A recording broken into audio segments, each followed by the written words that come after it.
ಕ್ಯಾ ಬಾತ್ ಪಟೇಲ. ಚಾವಡಿಯ ಒಳಗಿನಿಂದ ಗುಡುಗು ಕೇಳಿಬಂತು.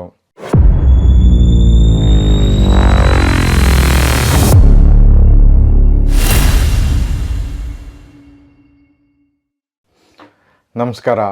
64 ಚಾನೆಲ್ಗೆ ಸ್ವಾಗತ. ನಾನು ಚಂದನ್.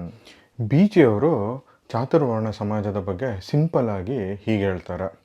ಜೇನು ಸಿಹಿ ಅನ್ನೋನು ಬ್ರಾಹ್ಮಣ, ಆ ಜೇನಿನ ಸಿಹಿಗಾಗಿ ಯುದ್ಧ ಮಾಡೋನು ಕ್ಷತ್ರಿಯ, ಆ ಜೇನಿನ ಸಿಹಿಯಿಂದ ದುಡ್ಡು ಮಾಡ್ಕೊಳ್ಳೋನು ವೈಶ್ಯ, ಹಾಗೂ ಆ ಜೇನಿನ ಸಿಹಿಗೋಸ್ಕರ ಜೇನಿನಿಂದ ಕಚ್ಚಿಸಿಕೊಳ್ಳೋನು ಶೂದ್ರ ಅಂತ.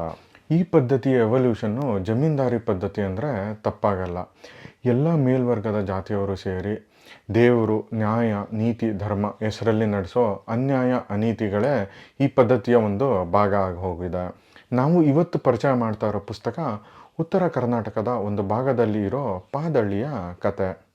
ನಾವು ಓದಿದ ವಿಭಾಗದಲ್ಲಿ ಇವತ್ತು ನಾವು ಪರಿಚಯ ಮಾಡ್ಕೋತಾ ಇರೋ ಪುಸ್ತಕ ಗ್ರಾಮಾಯಣ.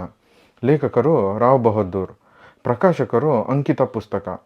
ಪುಟಗಳು 448, ಬೆಲೆ 395 ರೂಪಾಯಿಗಳು. Genre fiction. ಈ ಪುಸ್ತಕದ ಘಟನೆಗಳು ನಡೆಯೋದು ಬ್ರಿಟಿಷರ ಆಳ್ವಿಕೆ ಎಂಡಾಗಿ ಭಾರತಕ್ಕೆ ಇನ್ನೇನು ಸ್ವತಂತ್ರ ಸಿಗುತ್ತೆ ಅನ್ನೋ ಕಾಲಘಟ್ಟದಲ್ಲಿ. ಈ ಹಳ್ಳಿಯಲ್ಲಿ ಎಲ್ಲ ಥರದ ಜನ ಇರ್ತಾರೆ. ಗೌಡರ ಆಳ್ವಿಕೆ ಇರುತ್ತೆ, ಜಮೀನ್ದಾರಿಕೆ ಪದ್ಧತಿ ಇರುತ್ತೆ, ಮೇಲ್ಜಾತಿಯವರು ಇರ್ತಾರೆ, ಕೆಳಜಾತಿಯವರು ಇರ್ತಾರೆ. ಹಾಗೆ ಇಂಡಿಯಾದಲ್ಲಿ ಇರೋ ಎಲ್ಲ ಹಳ್ಳಿಗಳ ಹಾಗೆ ಈ ಹಳ್ಳಿಯಲ್ಲೂ ಕೂಡ ಪಾಲಿಟಿಕ್ಸ್ ಇರುತ್ತೆ. ಊರಿನಲ್ಲಿ ನಡೆದ 2 ಘಟನೆಗಳು ಕಥೆಯ ದಿಕ್ಕನ್ನು ಬದಲಾಯಿಸುತ್ತೆ, ಪಾದಳ್ಳಿಯ ಅವನತಿಗೆ ಕಾರಣ ಆಗುತ್ತೆ. ಮೊದಲನೇ ಘಟನೆ ನಾನ ಅನ್ನೋ ಅನಾಮಿಕನ ಸಾವು.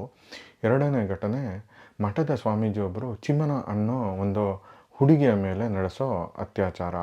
ಇದೆಲ್ಲ ಆದಮೇಲೆ ಅಲ್ಲಿ ಏನಾಯಿತು? ಜನರು ತಮ್ಮ ಭೇದ ಭಾವವನ್ನು ಮರೆತು ಒಂದಾದ್ರ, ಇಲ್ಲ ಇದನ್ನು ತಮ್ಮ ವೈಯಕ್ತಿಕ ಲಾಭಕ್ಕೆ ಬಳಸ್ಕೊಂಡ್ರ? ಇಷ್ಟೆಲ್ಲ ಆದಮೇಲೆ ಪಾದಳ್ಳಿಗೆ ಪ್ಲೇಗ್ ಮತ್ತು ಪ್ರವಾಹ ಆವರಿಸುತ್ತೆ. ಈ ಘಟನೆಯಿಂದ ಪಾದಳ್ಳಿ ಅಳಿಸೋಗತ್ತಾ? ಇಲ್ಲ ಅಲ್ಲಿನ ಜನರು ಮತ್ತೆ ಒಂದಾಗಿ ಪುಟಿದೆದ್ದು ಪಾದಳ್ಳಿಯನ್ನು ಮತ್ತೆ ಕಟ್ತಾರ? ಇದನ್ನು ತಿಳ್ಕೊಬೇಕು ಅಂದರೆ ನೀವು ಪುಸ್ತಕನ ಓದಲೇಬೇಕು. ವಿದ್ಯಾಭ್ಯಾಸ ಒಂದು ಸಮಾಜ ಮುಂದುವರಿಯೋಕ್ಕೆ ಎಷ್ಟು ಇಂಪಾರ್ಟೆಂಟ್ ಅನ್ನೋದನ್ನು ಈ ಪುಸ್ತಕದ ಪ್ರತಿಯೊಂದು ಘಟನೆಯೂ ನಮಗೆ ತಿಳಿಸ್ತಾ ಹೋಗುತ್ತೆ. ದೇಶ ಸುತ್ತು ಕೋಶ ಓದು ಅನ್ನೋ ಹಾಗೆ ವಿದ್ಯೆ ಮತ್ತು ಸಾಮಾನ್ಯ ಜ್ಞಾನ ಇಲ್ಲದೇ ಇರೋ ಅಮಾಯಕ ಜನರನ್ನು ಹೇಗೆ ದುರುಪಯೋಗ ಪಡಿಸ್ಕೊಳ್ತಾರೆ ಅನ್ನೋದನ್ನು ಈ ಪುಸ್ತಕ ನಮಗೆ ವಿವರವಾಗಿ ತಿಳಿಸ್ತಾ ಹೋಗುತ್ತೆ. ಪುಸ್ತಕದ ಭಾಷೆ ಸಖತ್ತು ಸೊಗಸಾಗಿದೆ. ಉತ್ತರ ಕರ್ನಾಟಕದ ಭಾಷೆಯ ಸೊಗಡನ್ನು ನಾವಿಲ್ಲಿ ಕಾಣ್ಬೋದು. ಹಾಗೆ ಅಲ್ಲಿನ ಜನರ ರೀತಿ ರಿವಾಜು, ಜನಮನಗಳ ಬಗ್ಗೆ ಡೀಟೇಲ್ ಆಗಿ ಕೂಡ ಎಕ್ಸ್ಪ್ಲೇನ್ ಮಾಡಿದ್ದಾರೆ. ಸ್ಟಾರ್ಟಿಂಗ್ ಒಂದು 40 ಪೇಜು ಓದೋದಕ್ಕೆ ಬೋರ್ ಅನ್ನಿಸ್ಬೋದು, ಬಟ್ ಆಮೇಲೆ ತುಂಬ ಇಂಟ್ರೆಸ್ಟಿಂಗ್ ಅಂತ ಅನ್ಸೋದಕ್ಕೆ ಶುರುವಾಗುತ್ತೆ. ಹಾಗೆ ಈ ಪುಸ್ತಕ ಹೇಗೆ ಬರೆದೆ ಅನ್ನೋದನ್ನು ಕೂಡ ಲೇಖಕರು ಮುನ್ನುಡಿಯಲ್ಲಿ ಬರೆದಿದ್ದಾರೆ. ಅದು ಕೂಡ ಸ್ವಾರಸ್ಯವಾಗಿದೆ. ಲೇಖಕರು ಅವ್ರ ಫ್ರೆಂಡ್ಸ್ ಜೊತೆ ಮಾತಾಡ್ತಿರ್ತಾರೆ, ಆವಾಗ ಒಂದು ಡಿಸ್ಕಷನ್ ಸ್ಟಾರ್ಟ್ ಆಗುತ್ತೆ. ಆವಾಗ ಬರ್ತಿದ್ದ ಪುಸ್ತಕಗಳೆಲ್ಲ ಪ್ರೀತಿ ಪ್ರೇಮದ ಮೇಲಿರುತ್ತೆ, ಅದನ್ನು ಲೇಖಕರು ಅಷ್ಟು ಇಷ್ಟಪಡಲ್ಲ.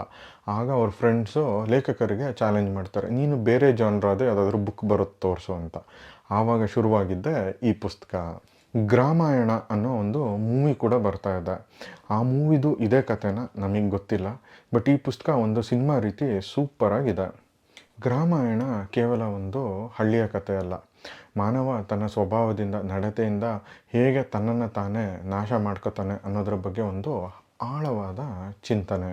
ಈ ಪುಸ್ತಕದ ಇನ್ನೊಂದು ಹೈಲೈಟ್ ಅಂದರೆ ಇಲ್ಲಿ ಬರೋ ಹಾಸ್ಯದ ಲೇಪನ ಹಾಗೂ ಘಟನೆಗಳನ್ನು ಲೇಖಕರು ಓವರ್ ಎಕ್ಸಾಜುರೇಟ್ ಮಾಡದೆ, ಓವರ್ ಎಮೋಷ್ನಲ್ ಆಗಿ ಮಾಡದೆ, ತುಂಬ ಸಿಂಪಲ್ ಆಗಿ ಬರೆದಿರೋ ರೀತಿ. ಖಂಡಿತವಾಗಿ ಈ ಪುಸ್ತಕನ ಒಂದು ಸತಿ ಎಲ್ಲರೂ ಓದಲೇಬೇಕು. ಬನ್ನಿ, ಈ ಪುಸ್ತಕದಿಂದ ಒಂದು ಸಣ್ಣ ಪ್ಯಾರಾಗ್ರಾಫು ನಿಮಗೋಸ್ಕರ. ಅದಕ್ಕೂ ಮುಂಚೆ ನಾವು ಮಾಡ್ತಿರೋ ಈ ಕನ್ನಡ ಪುಸ್ತಕವನ್ನು ಪರಿಚಯಿಸೋ ಕೆಲಸ ನಿಮಗೆ ಇಷ್ಟ ಆಗಿದೆ ಅಂದರೆ ದಯವಿಟ್ಟು ನಮ್ಮ ಚಾನಲ್ಗೆ ಸಬ್ಸ್ಕ್ರೈಬ್ ಆಗಿ, ಈ ವಿಡಿಯೋನ ಲೈಕ್ ಮತ್ತು ಶೇರ್ ಮಾಡೋದು ಮರಿಬೇಡಿ. ಮೊದಲನೇ ಪರ. ಕ್ಯಾ ಬಾತ್ ಪಟೇಲ. ಚಾವಡಿಯ ಒಳಗಿನಿಂದ ಗುಡುಗು ಕೇಳಿ ಬಂತು. ಸೆರೆ ಕುಡಿದಿದ್ದರಿಂದ ಉಗ್ರವಾಗಿ ತೇಲುಗಣ್ಣು ಮೇಲುಗಣ್ಣು ಹಾಕುತ್ತಾ ಎದೆಯವರೆಗೆ ಇಳಿಬಿದ್ದ ಗಡ್ಡದ ಮೇಲೆ ಕೈಯಾಡಿಸುತ್ತಾ ಅಮಲದಾರ ಫಕರುದ್ದೀನ ಸಾಹೇಬರು ದಪ್ಪ ದನಿಯಲ್ಲಿ ಕೇಳಿದರು. ಗೌಡರಂತ ಗೌಡರ ದರ್ಪವೂ ಹುಡುಗಿ ಹೋಯಿತು. ಗಾಂವ್ ಮೇ ಗರೀಬೋ ಕಾ ಜಿಂದಾ ನಹೀ ರಹ ಸಕ್ತಾ ಅವ್ರ ತುಮ್ ಜುಲುಮ್ ಚಲಾತೆ ಹೋ, ಕಹಾ ಹೈ ರಿಪೋರ್ಟ್. ಮದ್ಯದ ಅಮಲಿನಲ್ಲಿ ಅಮಲ್ದಾರರಿಗೆ ಮಾತೃಭಾಷೆಯ ಮೇಲಿನ ಮೋಹ ಉಕ್ಕಿ ಬಂದಿತ್ತು ಮತ್ತು ದರ್ಪ ನಡೆಸಬೇಕಾದರೆ ಉರ್ದುವಿನಂಥ ಭಾಷೆ ಇಲ್ಲ ಎನ್ನುವುದು ಅವರ ದೃಢ ಸಿದ್ಧಾಂತಗಳಲ್ಲೊಂದಾಗಿತ್ತು. ಇಲ್ಲ ರಾವ್ ಸಾಹಬ, ಅಂಥದ್ದೇನು ಗಡಿಬಿಡಿ ಆಗಿಲ್ಲ ತೆಗೀರಿ.